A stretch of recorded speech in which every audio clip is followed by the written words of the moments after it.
Tonight, we tried Tuesday on a Wednesday again to see if we could actually get the show up and running and keep it running at least for an hour. And we'll talk about Pandaverse, a live-action Legend of Zelda movie, and some Loki. All this coming up right now on The Writer Brothers.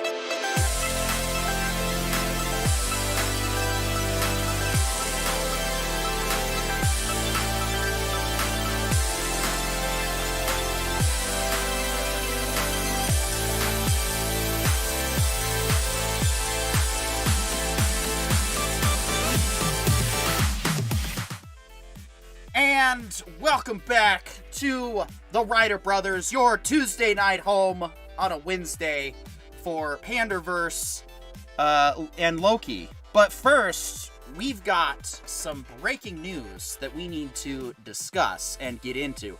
We have it on supreme authority that the actors' strike will end officially at midnight tonight. What does this mean? Well, this means that, hallelujah, we get a break from content so we can look at other content. While we get a break from Star Wars, we get a break from cape shit, we get a break from all the other stuff that seems to just cause people to get angry and divided over, so we can also, so that's what I'm looking forward to. Like, yeah, you know, the strikes were bad, whatever, people starving in the streets and all that, and I'm sorry, and that sucks, and I really feel bad for you guys that had to go through that. However, now we get a chance to talk about other content and slow down for a minute and just breathe. So, speaking of breathing, how are you guys doing tonight? Let's go around the room. Skogly, how are you this evening? I'm doing pretty good. Had an epic Elden Ring stream all day. Still been to bed. Feel pretty good. On my second wind, I guess. Awesome. Glad you're bringing that Elden Ring determination to this show, because, man, did I need some of that last night. But, you know, I had to figure out all the problems. It turns out that I guess AMD, somewhere along the line, just decided that for their graphics card updates, they were just going to be all packaged into their version of the NVIDIA GeForce experience is. It's like they call it AMD Software Pro or whatever. So that's cool, I guess. Efficient. It's just, I would have liked to have been informed of this change of operation, you know, instead of trying to figure out why my driver's out of date and not being able to get the right thing to work. And then, of course, it just happened to be on Tuesday. But you know what? We're coming here on Wednesday with good energy and good momentum. And I've figured out how to make the card work for the show. We are now downgraded back to 720p. I know, I'm sorry to disappoint you guys that watch us on your big 4K TVs. We're going to look, more pixelated than a Girls Gone Wild advertisement at 3 a.m. on the Spike channel. But you can at least hear us in the background. So if you don't want to actually watch, but you want to listen to what we have to say, we are an audio podcast. So that's totally fine. But Skogly, what are you most excited for now that the actor strike is going to be ending? How does this impact your life? Oh man, they can start making that Silo show again. I've read all the books and they're spectacular. So, in a way, I don't know. The book was really good, but in some interesting ways, the television show is possibly superior. If season 2's like, if they do what they did, whoever wrote that screenplay is brilliant. And if they can do what they did with season 1 with season 2, we're in for a treat. Yeah. What about you, John? How has the actors' strike affected your life, and how is it going to affect your life going forward? Honestly, I'm just hoping that like more actors get paid more, because then it becomes more of a job for more people to want to do in the future. Like the more it becomes like this giant war against making money from both sides. Everybody needs to make money to survive so that they can keep making everybody more money so that they can keep making more quality videos.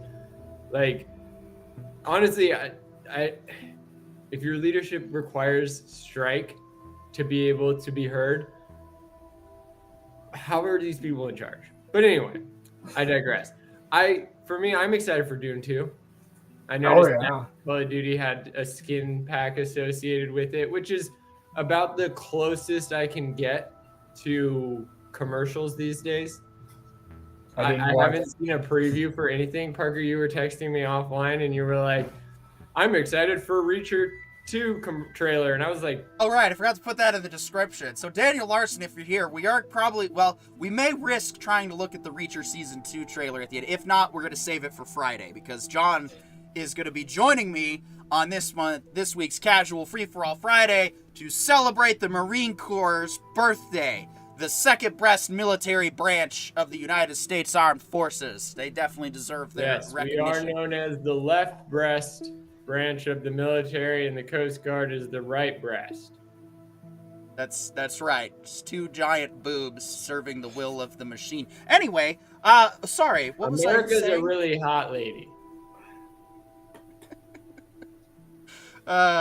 Yes, the U.S. military, we imagine, is a nice, big, busty, beautiful blonde woman in an American flag bikini. Of course, that's exactly what I joined. I think I miss the service that I thought I joined. If that makes any sense. Like when I went into the Coast Guard, I was like, oh, this is gonna be cool, and we can do, and they do a lot of good stuff with search and rescue. But by the time I got out, bureaucracy was going to get built up to a point where people are now probably going to get killed because of policy. Well, actually, people did get killed because of policy. What if I told you that's how it always was? You just gained rank and were notified of the bureaucracy.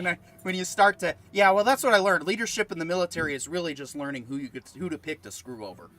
To be continued. I always say the guy who makes the most money. Yeah, well, to be continued on Friday. We will talk about and praise the American Armed Forces, and of course the oldest branch of our fighting forces. They've been there since day one, the United States Marines.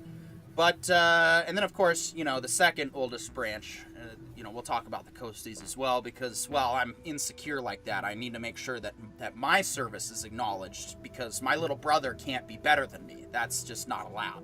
Even though he went into the harder service and made tougher mistakes. Anyway, so yes, the actors' strike is coming to an end, and so it makes one wonder. I guess in Japan they do see the future because development of a live-action Zelda film is apparently already starting. So, Skogli, you want to walk us through this article real quick?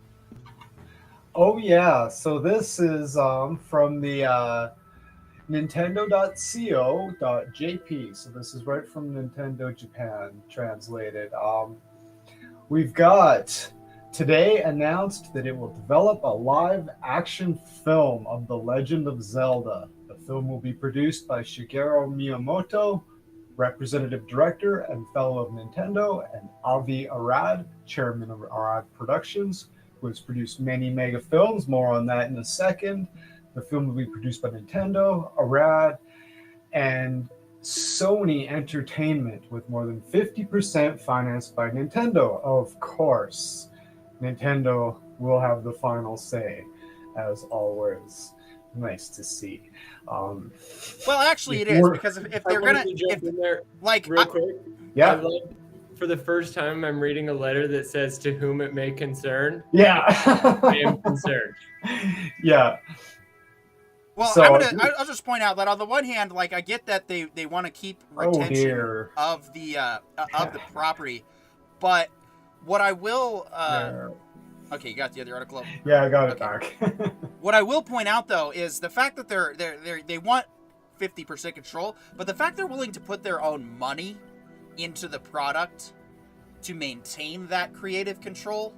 All right, that's not them, sitting on royalties and saying you will do this or you don't get the license. That's you'll do this or you don't get the license. Oh, by the way, we'll fund half of it. Not only that, they said, can I get a film half deal of with it. Nintendo, please? But not only that, but they said fund half of it, meaning not we'll fund 2 million of it, not we'll fund 50 million of it, we'll fund half. So if you guys need 50%. 100 million, No, we got more 50. than half, it 120, says. we need 60. Oh, more than half. It Yeah. says with More more than than half. 50% financed by That's Nintendo. like Does Nintendo or that's Sega have the literally final or paying the somebody Phantasy to Star make your license? product. That's what we ask. Like if you're gonna own an IP like Zelda and you know for a fact the best you can do is a video game, but Arad Productions can make Spider-Man and Marvel as we Iron know Man, Venom. Check this out. For those that don't know Pay who Avi for it. Arad is, he formed his own production company in 2006 after serving as the chief creative officer at Marvel Entertainment, chairman and CEO of Marvel Studios. Arad has launched the live-action Spider-Man films and other IPs such as Iron Man and Venom and many others, including he produced Into the Spider-Verse as well. So, and then of course Sony. So I'll get into that real quick before Nemesis of Eden says, "Hail, all you beautiful beings! Hail, you beautiful Nemesis of Eden! We are getting Chris Pratt as Link, maybe. LOL." Actually, I can see Chris Pratt as old Link, absolutely. But here's the thing. So that piece you just read right there was actually what Corione and I were talking backstage yesterday before we were supposed to have this show happen yesterday. And it's incredible to read that and actually finally understand why he was so hyped about this. Okay, let's look at that last section real quick. Started films such as Iron Man and Venom. Okay, started Iron Man. So, are we about to see the beginning of the Nintendo Cinematic Universe? Or the continuation, I guess, if you count the Mario movie? Rin Shar writes in, says, who would even fan cast as Link? All right, we've got a question. We've got a question that could turn into a poll. Like, I don't know any child actors, but it has to be a blonde kid. And like if we could go back in time, I would say bring Joffrey Baratheon back. Like that kid deserves a second chance as a hero because of all the hate from Game of Thrones. Jack Gleason. Actually, Jack Gleason, I think, is still young looking enough.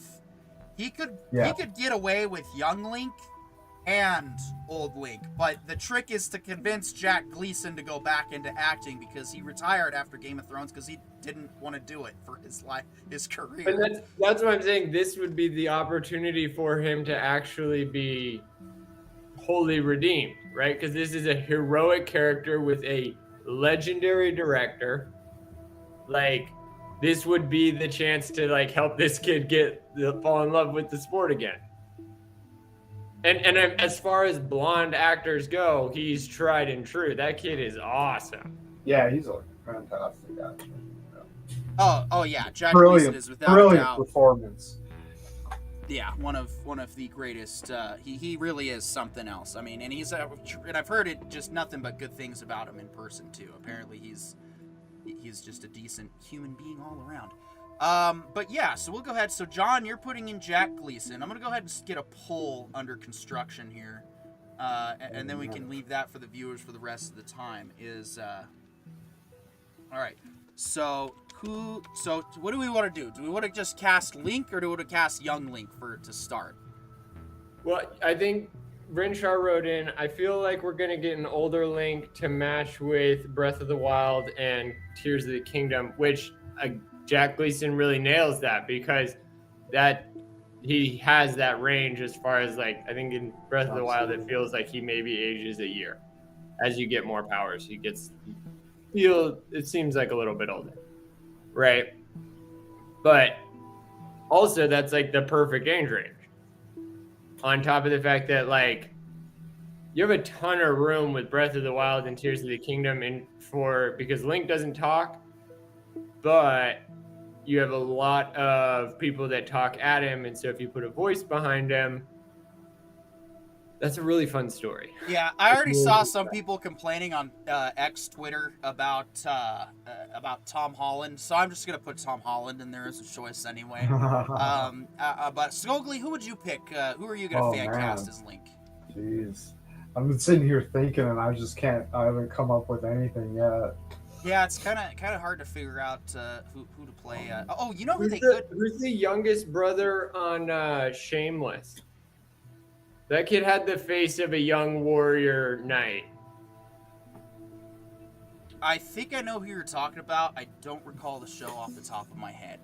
Nemesis of Eden says, I'm going to think of an actor who is amazing at facial acting. I think that's... He's gotta nail that scream.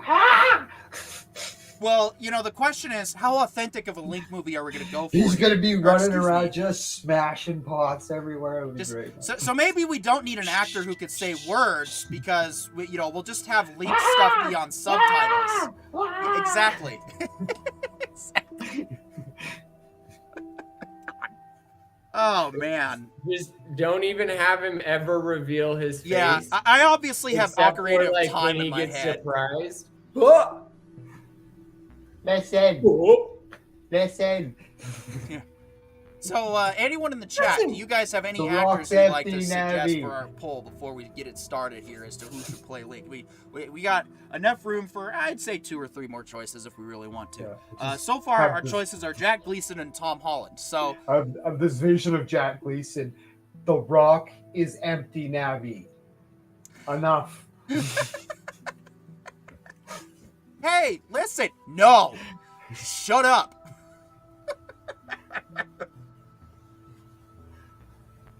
Okay, but who are we casting as Ganon?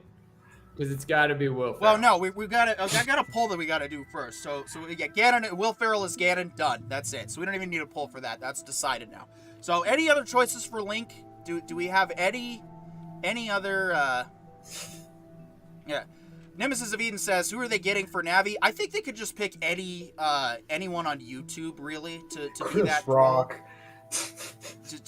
Chris Rock. I think it would be great for Chris Rock or Eddie Murphy. Or both of them competing with each other like Midna. That's for Navi, not Link. Yeah. Mike Myers as Link. Eddie Murphy as Navi. Let's go. Sounds like a 90s fan casting. All right, well, if we don't have digitally de-aged. If we don't have any more options, I'm curious to see what this poll will result as far as, these 2 choices, I guess. But go ahead and cast your vote now, and we'll go from there. But yeah, I think this is fascinating that we have somebody in the production team that has to do with Dave Chappelle as Ganon. He'd probably do it too. It's fascinating that we have a production manager that has been involved with starting the Marvel Cinematic Universe and, trying to help the DC Cinematic Universe. And, I think that means that this is intended to be something much bigger than just a fan service nostalgia bait film. It sounds like this is supposed to be the start of something massive. Absolutely, because it's not just that he tried to do those things. He did. He had the foresight and he planned the releases of a lot of the Marvel movies that led to the greatest bad guys we'd ever seen and the greatest good guys we'd ever seen. And so, if Nintendo's smart, they will the most epic series of movies their in vision. A concise universe that's ever been conceived. Right, and so now actually, if Nintendo's smart, they'll actually pay for it. And they'll be like, no, we want that skill, but with this universe. By the way, we have standards.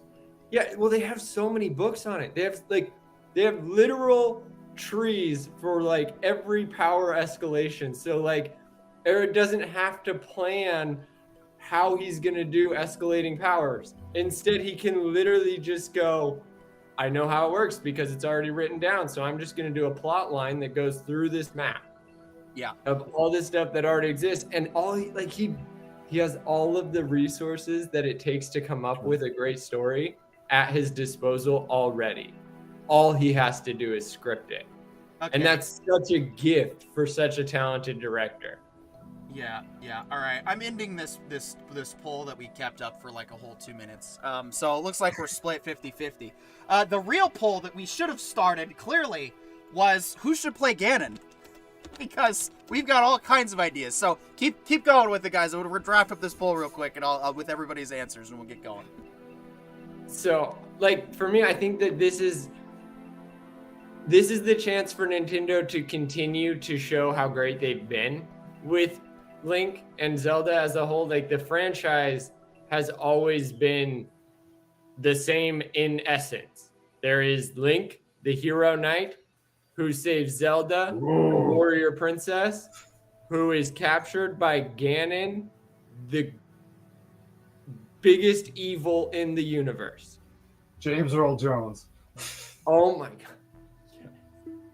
No, dude, Darth Vader. Gotta de-age him Ganon you gotta de-age him so he's like in Conan the Barbarian. That's true. Look James more Earl like that. Jones said he retired from Darth Vader. He didn't necessarily retire from acting. So that is a possibility. I don't know. All right. The, I can only do 4 choices Silence on of this the Lambs particular poll. So would make all right, there we probably go. the best There's Ganon. our who should play Ganon poll up for you guys. Anthony Hopkins. Here's your choices right there. You've got Chris Rock, Idris Elba, Will Ferrell, or James Earl Jones.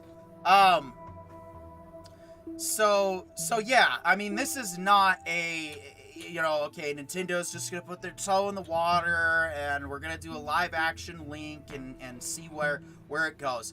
I almost wonder if the success of the Mario movie does play into this and have influenced this decision, because I mean, that film it just freaking killed it.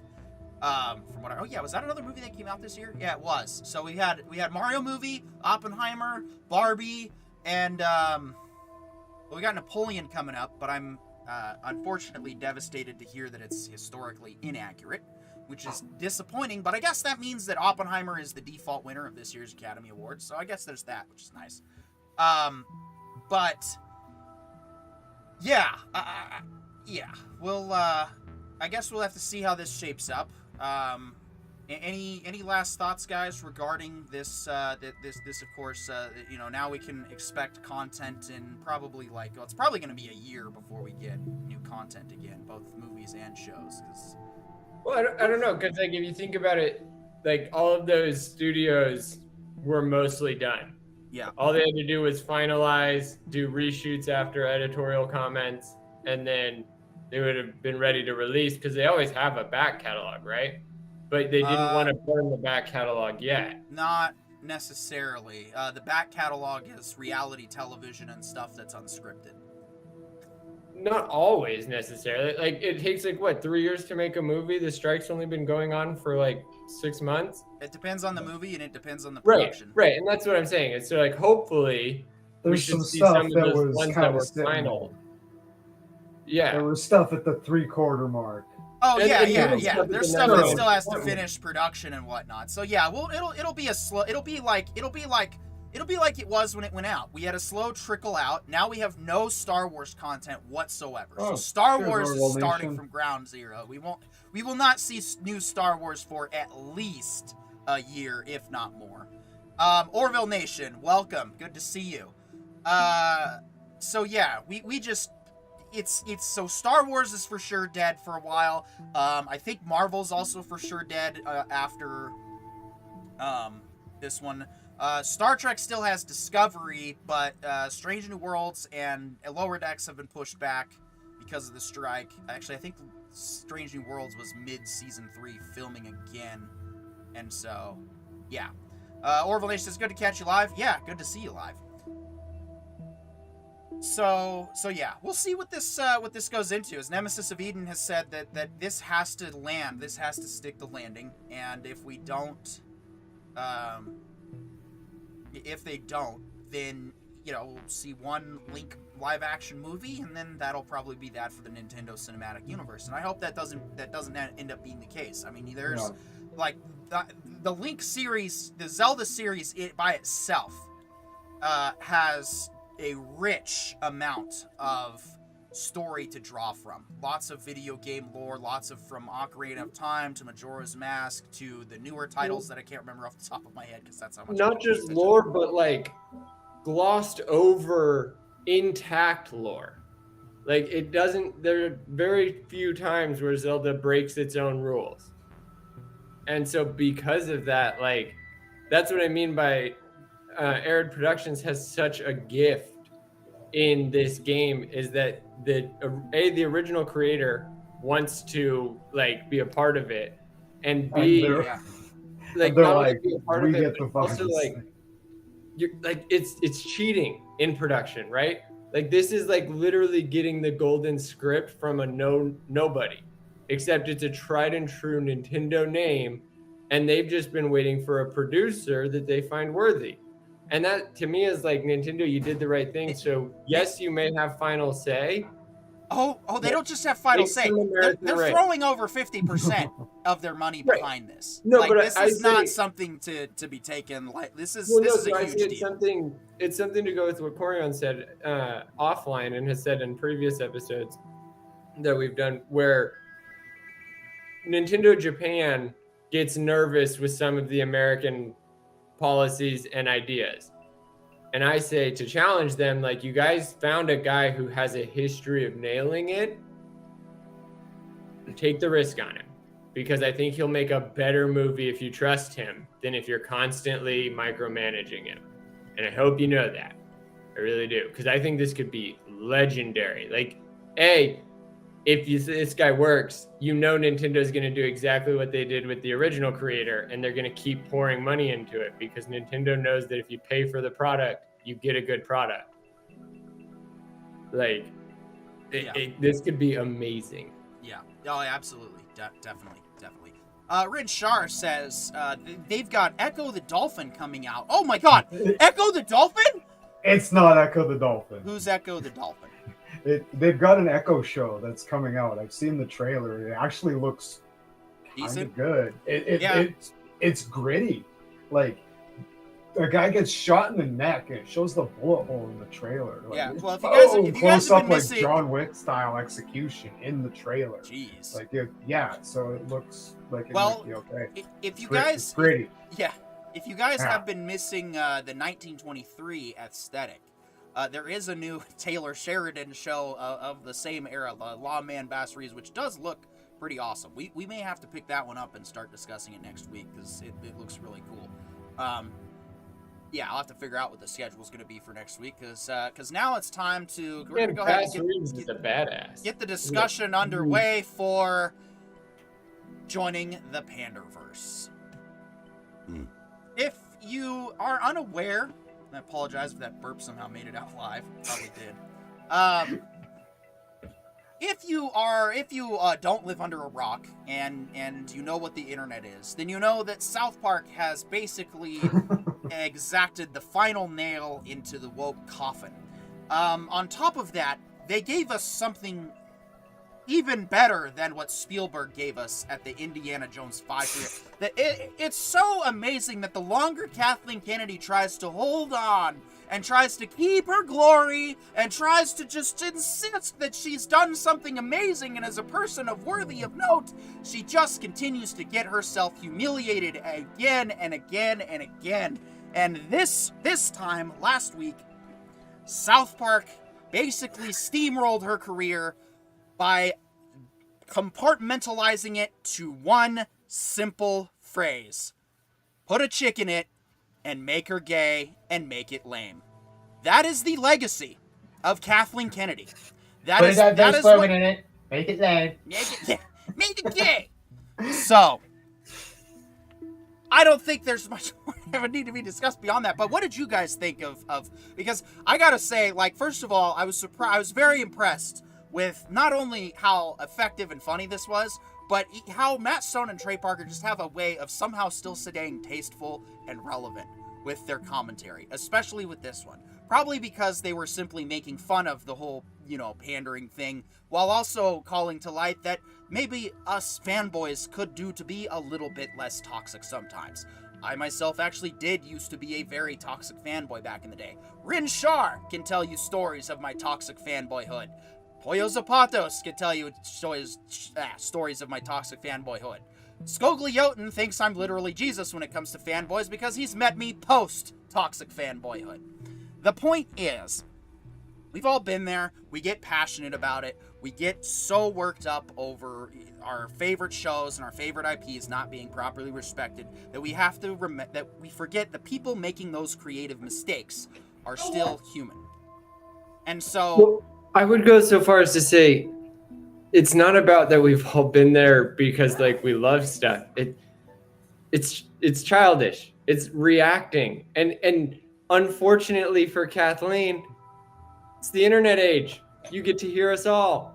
And if you had listened to Joe Rogan once, you would have learned don't read the comments. Like it's the general rule of if you're gonna let your vision be guided by the public, oops. Like be your own person, make your own content that you personally like, and if everybody else doesn't, go fine.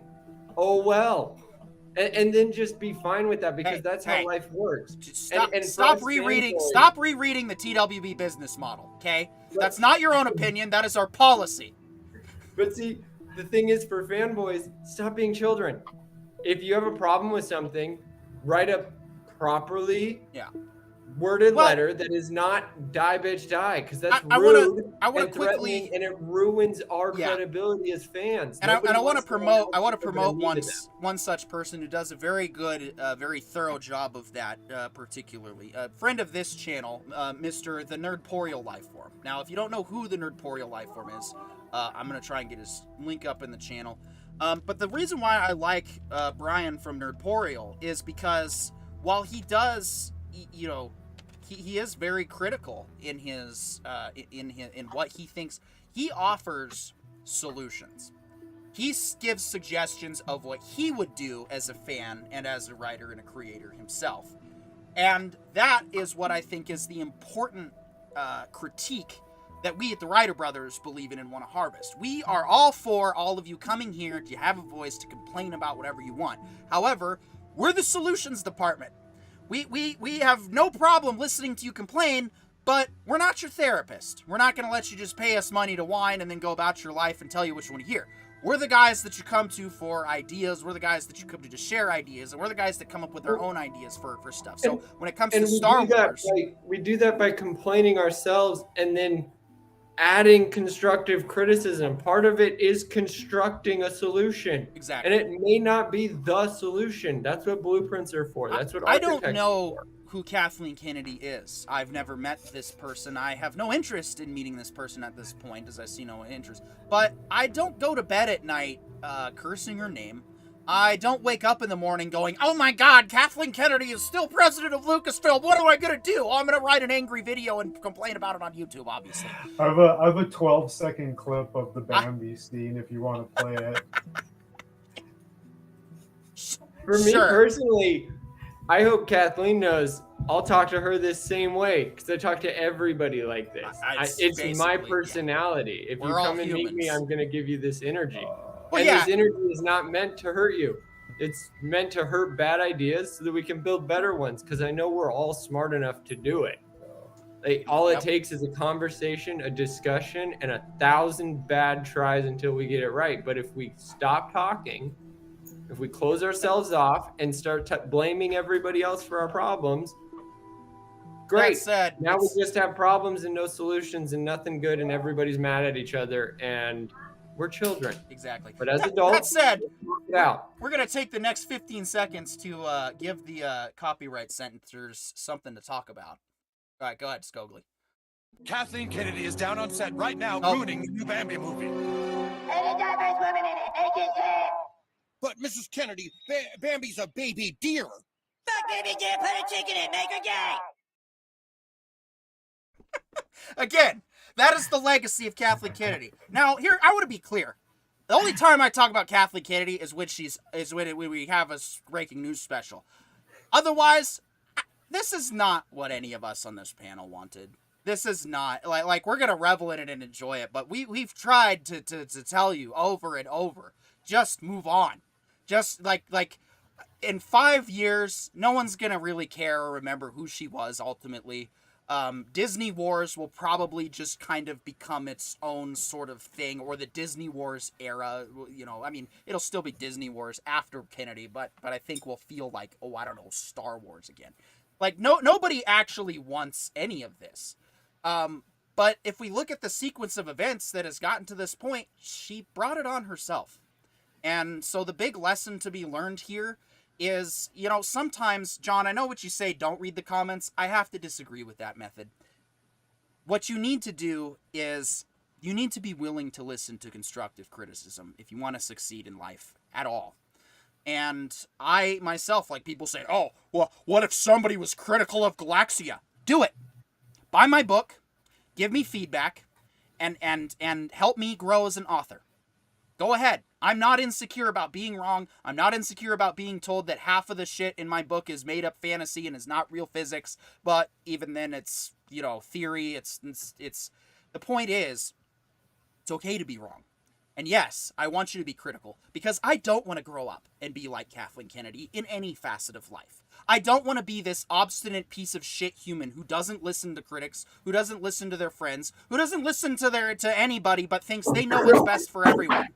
Don't read the comments applies to don't read the YouTube comments. Don't read the Twitter comments. Don't read garbage. Hold on. Don't read toxic feedback. Well, so I love the, I don't know if this is actually or not, but I've seen the meme, and it's, if you've got a problem with me, call me, and if you don't have my number, that's where we stand. Oh. And that's the kind of criticism. That's what I mean when I say don't read the comments. Don't read the comments from people that don't have your number. Don't take it personally. Instead, just take it as you just have to approach it. Like, I know I've seen this a lot on like Facebook and like Instagram and whatever, even Twitter. Anytime there's like a nasty comment, they just screen cap it and they just share it with their audience. They're like, check this. So like, wow. Oh, and I'm not opposed to highlighting something like that and going, this is not how you convince someone to change for the better. This is how you just confirm to the world that you have no life. That's what I'll do you one better. Is. I'll do you one better. This is what I tell my kid when he says something like that. That's mean, inappropriate, and rude. Thanks. And I'll highlight you with it. I'll put your name out there, put you on blast, because if you want to act like a kid, I'm going to have to act like a parent, because that's what I got to do for my kid, is be the adult in the room. So if you're going to act like a child, oops, you're going to have to get treated like one. And it's the same thing that Kathleen's doing, though, because you're acting like a child when you abandon what you started, when you try to actually make things work and then it didn't, and then you just don't take any onus of that failure. Like, you're not a leader. You shouldn't be in charge. Because if you think you should after you're not willing to own your failure, you're just going to keep not owning your failure, and you're just going to keep letting that shit roll downhill. Yeah. Rinshar writes in, nah, hard disagree. You can't get good critique from people who are personally familiar with you most of the time. It depends on the person, and it depends on their critique. I always ask my friends, I want honest feedback. I don't want, stuff that's going to make me feel good. If it's good and it's the truth, great. But however, that's just me. Some people, it's true. You definitely want to branch out and get other, I think the real mark of a writer or an artist is being able to impress people who have no idea who you are at all. Because that's basically your art starts speaking for itself and not for you. And so I think that is a fair point to make, that you got to find that balance between people who are trying to be critical and help you grow versus people who are trying to kiss your ass so you let them into the inner circle. Well, and in that regard, I like the idea that there's 3 types of people in your life. You've got your builders, you've got your neutrals, and you've got your destroyers. And your builders are the ones that are always building you up. Whenever you're in their presence, you're growing together. It's great, and it helps. Those are the people you take constructive criticism from. You got your neutrals. Those are the people that every time you hang out with them, both of you guys go away non-zero. It's not the best. It's not the worst. It's always just a time together, and it's fine. Those are the people that you take regular criticism from, on your social skills, on your ability to interact with others. And then you got your destroyers that sit there and they make it harder for you to live your life. And sometimes that adrenaline is fun. And that's why you hang out with them on a Friday night at the bar, but you don't spend your time listening to their opinions on life because you know they're destroyers. Like, as you go through life with the people around you, you choose whose points matter.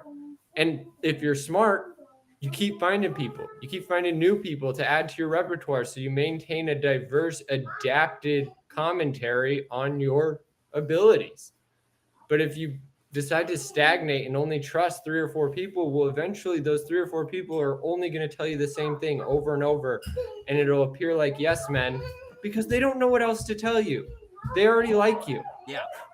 So it's yeah. And a good example of that would be to take a look at what's been going on at X Twitter, and now there's talk of removing hashtags, and it's like, What?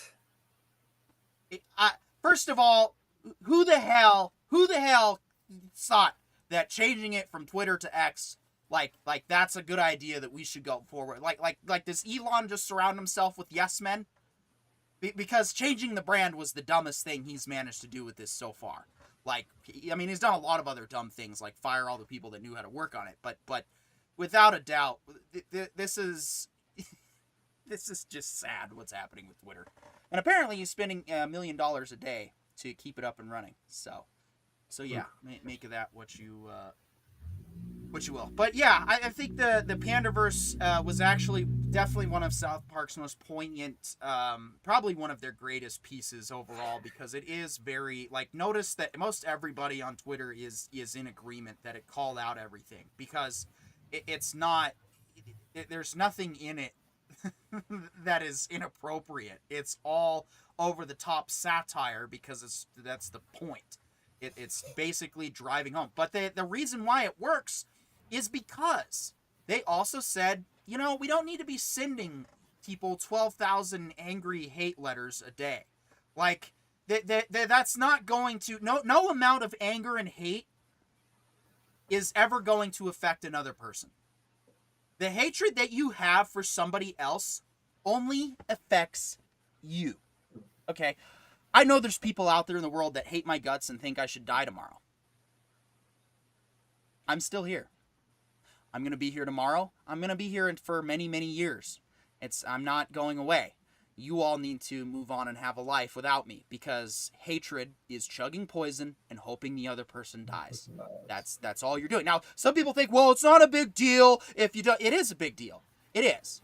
Because if you're willing to dehumanize someone in your mind, if you're willing to look at your fellow man and perceive them as less than you, as worthy of scorn simply because they did something you did not like, you're wasting time and energy thinking about the other person who probably doesn't even spend 2 seconds caring about your existence. And that's how I am. Because if you hate me and you want me to see me fail, I don't even care that you exist.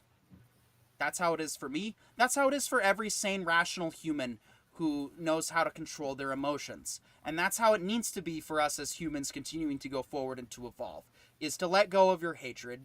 Your hatred can be, taken out in video games or whatever other mediums. But that's not just how it is as a sane person. That's the challenge. That's the difference between children and adults. Children keep letting their emotions win day to day. They keep saying, I'm a new person today. Let's try again. It's like, no, be better than you were yesterday. Take account, take responsibility, and grow up. And yeah, if you hate something, okay, what are you going to do about it? Be better. Fix the problem. Stop just talking about how much it sucks. Because we get it. Say it once if you need to, so you get it off your chest, so that you can say, I spoke up. And that's fair. But then it's time to start working. Like, what have we done here with Star Wars? There's so much that we've complained about. And then we created a fictional writer's room that we can work in to continue enjoying it from the better part, to add constructive criticism and free ideas. Exactly. To the people that we actually know can change it. Yep. And that's why we started the writer portion of it. We're focused on hitting the writers in the heart. And we want those writers to do better because they can. Absolutely. Absolutely. Renshar says, no matter what, if you're getting the opinion of people who know you, their impression of the work will always be colored by their impression of you. Agree. If you know how a person talks or thinks, you could have a very different impression of the work generally. Agree. Getting the impression of someone who doesn't have the context of what the author is like is important still. Agree.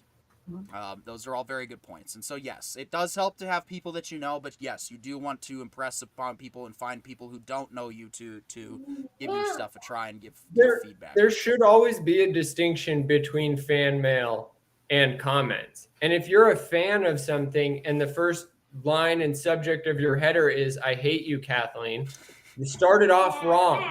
You should start off with, as a huge fan of Star Wars and all things Star Wars, I need you to understand, Miss Kathleen Kennedy, I am very frustrated with the product you have put out. Yeah, they acknowledge her successes. And I'll just say my last piece on it and then move into Loki to close us out. I don't hate you, Kathleen. I don't know you. And I think that it's time to just count our losses and move on. And that's that. That's all I really have to say at this point. It's just not worth getting into it. Now, speaking of the anomaly of the MCU, that is the Loki show that somehow it managed to stand out in Phase 4. If you guys haven't been watching Loki, you definitely should check it out. I give this show a lot of praise for having a very unique, you could call it a fish out of water concept, but more like fish out of time and space concept. And it's a very fascinating story to tell that exists outside of time and space, but still has to exist in time and space to tell the story. So if you don't think too hard about it, then things don't start to unravel. But we had some interesting happenings this week, guys. What'd you guys think of this week's Loki? Because last week the whole thing, the best episode yet. Yeah. What about you, John? This Loki is throwing me off because the thing that I want most out of it is the Avengers at the end of each season. Like I want Loki to be tied into some kind of like major movie because I love Tom Hiddleston. He is such a phenomenal and fun actor, especially as Loki. Just one of my favorite characters that I never thought I was ever going to like. I hated him at first because he was the bad guy and I was supposed to. And this show has done such a great job at putting a villain through the hero's journey. And there was no way Loki was ever going to go through that journey without these insane stakes. And this episode literally made another Loki go through that. And I was just like, you just keep making it good. And like, this is what I mean. Good writing can exist in bad management. Bad managers have nothing to do with good writers, except they can also obliterate good writers by constantly micromanaging their writing. And that's why they strike. Maybe as a manager, listen, observe, and then supervise. That doesn't mean micromanage. That means just guide nicely. And most importantly, satiate. If your writers are comfortable enough that they aren't lazy, you're freaking It'd be killing. Interesting to see what they set up in the end of episode 6. Yeah, I'm curious to see as to where, because now we're basically back to square zero again, because now we had our problems cascade to the point where, I mean, I didn't see that this was the direction that we're going to go, but now is this a vehicle for a reset? Now it's basically, now we have Loki as the most powerful character in the MCU now, because he's able to freely travel to any point in his personal timeline in his own existence and change things, and so that's like we're gonna give the god of mischief the power of time travel, but you're giving that to him in the most educational way possible, because he is learning firsthand how much you need to be responsible with this power. Maybe. Which is so cool. That's what I mean. Like, there's a hero's journey where it's a young kid becoming an adult. And as an adult, those stories are getting really boring. I hope he goes the other way. So yes, even He's gonna fail at the hero's journey and just go mad with. He's gonna become the Loki that I know. Dude, I don't know if you noticed, it's not Kane, it's the one who remains. And who was the one that remained when everybody else vanished? Loki. That's like it's always been Loki. That's the different, like that's the really fun story. Like even if you take just the Norse mythology of who Loki is in terms of Ragnarok, like he's not the god of mischief in terms of him against people. He's the god of mischief against Odin. He is the fool that calls Odin out for being so arrogant that he can weave the sands in the fabric of time into one perfect path. Life is mischief. Life is not perfect. The chaos is necessary, but at the same time, order in the chaos is the only true way to do it. And I think that's what we're seeing Loki learn is like he does start the TVA so that he can actually have a worthy opponent.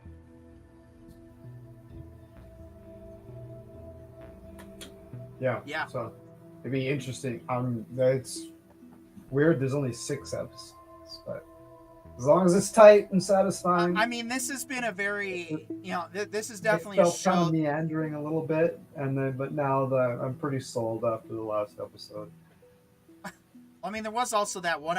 The other, I think it was the episode before, or was it this episode where Renslayer killed all those people,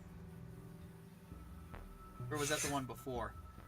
Like I was very. I mean, I'm glad they didn't. I didn't expect them to show anything, but they definitely did a good job of showing the horrificness of the gruesome scene that took place there. So. Yeah, I mean, I have no idea how this show is probably going to tie into the, I guess now we're in Marvel Phase 5, apparently, which, I mean, Marvel movies were satisfied for me after Infinity War, so... Setting Loki up as the next primary villain. See, but Marvel movies were satisfied for you? What? What are you talking about? How could there be... They didn't have to end. Iron Man was proof, and then every other movie that kept bringing you back and showing you how... They're already talking about rebooting Avengers and bringing Robert Downey Jr. back. The issue. That is the weakest form of leadership. Just bringing back what worked before. Like it's not tried and true. It's tried and done. Once it's done, it worked. Yes, but diminishing returns are automatically going to apply. So don't make a new Iron Man. Hire a new Aaron. Bring a new director and trust their vision and pay for it. Yeah, well, everything. The problem was with in-game specifically. Was aside from in-game itself. Well, really, it's the whole movie itself.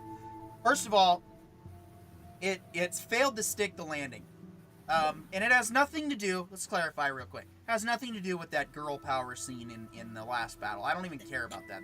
I just thought that was silly. But it's not like, oh my god, I'm emasculated now. That's dumb. That's actually not even one of the problems with the movie. The problem with the movie is, one, it's a time heist. So it already runs the problem of lazy writing convenience. 2, the whole point of killing off Robert Downey Jr. was for shock and, oh, it's sad and we're gonna bank on your emotions. But then we didn't build on that. Like you just said, tried and done. And that's what we needed to do, was we needed to fill the void, not, oh, we killed off Robert Downey Jr. Look how much of a risk we take, guys. It should have been, look how awesome Spider-Man is. Look how awesome his replacement is. Like, why are we so sad that Robert Downey Jr. is dead and Iron Man just sacrificed himself? Because now we are going to feel the loss through his replacement as we follow his replacement on the journey. Like, It's the most obvious thing. The mentor is replaced by the mentee. That's how life works. But it doesn't work like that in our modern society because we're all run by 90-year-olds who think they're sane enough to run their companies. If save we it for weren't Friday. run by the freaking centenarians, we would actually have a model of actual progressive change where the old are replaced by the young that they raised themselves to replace them. But the old didn't raise anyone to replace them. The old just were like, I'm still feeling like I'm 20. I believe in traditional values. Then step aside. Like, that's it. It's the most obvious failure. When the old won't let themselves be replaced, then they just keep bringing back the old to make them feel good. Because it worked in my day. Racism is the way that I got elected, President Nixon. Can I do this again? Oh, what do you mean it's illegal now? I made it illegal? Well, Yep. if you're not voting for Biden, Anyway, you're not black. All right. Friday's leaked into the Wednesday long enough. So if you want to continue that discussion with John, he'll be joining me on Friday. That's the thing. Like, this is new. Time travel, TVA, major Multiverse. confusion, multiverse, multidimensional levels. Yes, it's hard to follow.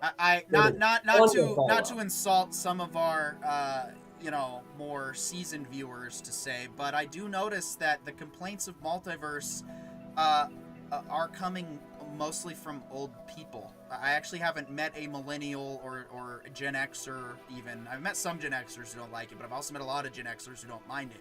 But Zoomers and millennials. We grew up with crossovers. When we grew up dreaming of crossovers. Timmy Turner, multiverse made sense. And it's made sense.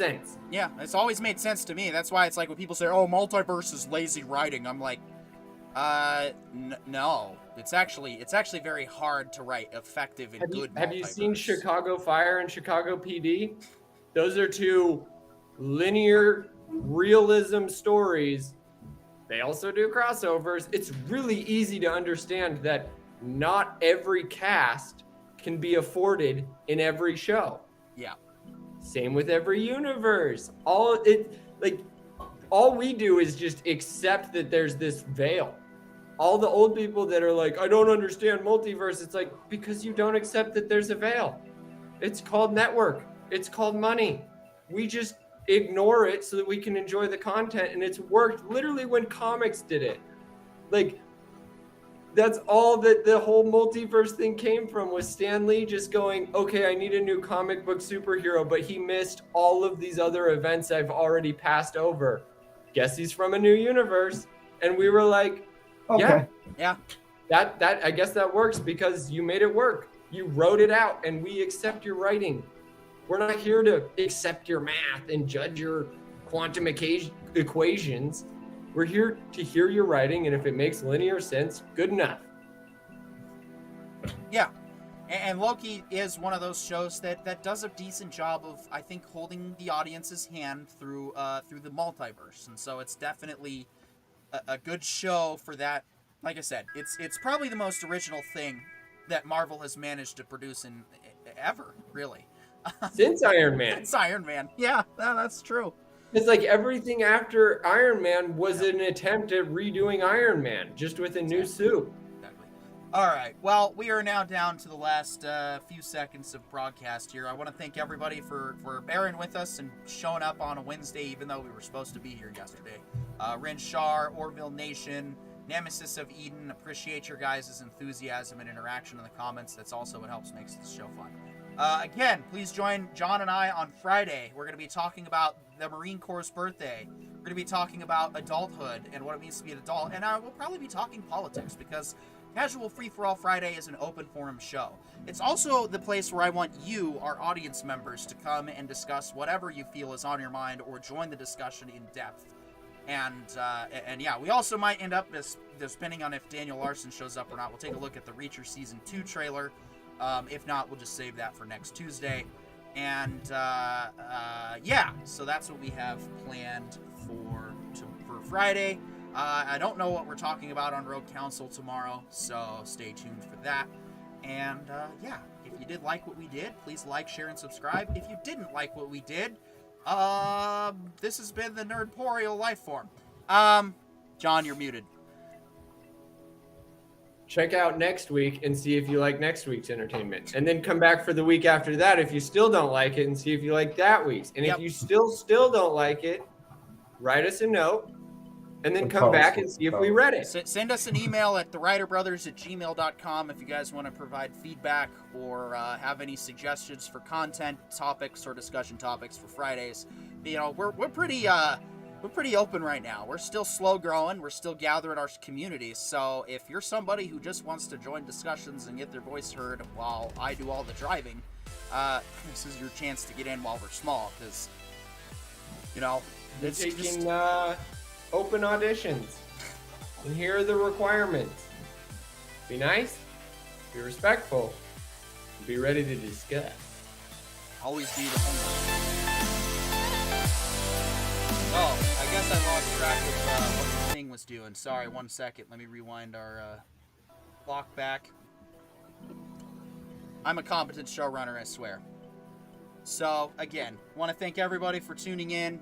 Whether you're watching on a replay, whether you watched this entire time, whether you tuned in, tuned out, fluctuated, it's all good. We appreciate everyone's support all around. I gotta stretch this out another 10 seconds. There it goes. Now I can hear it. I didn't hear my music cue last time, so that probably helps. Make the show look like it's supposed to run. Because then, yeah, with a little bit of build-up from the original theme. That's supposed to be my cue to finally start saying the goodbyes.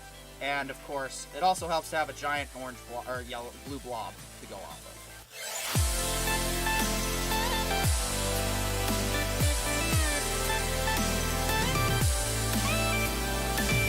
Oh man.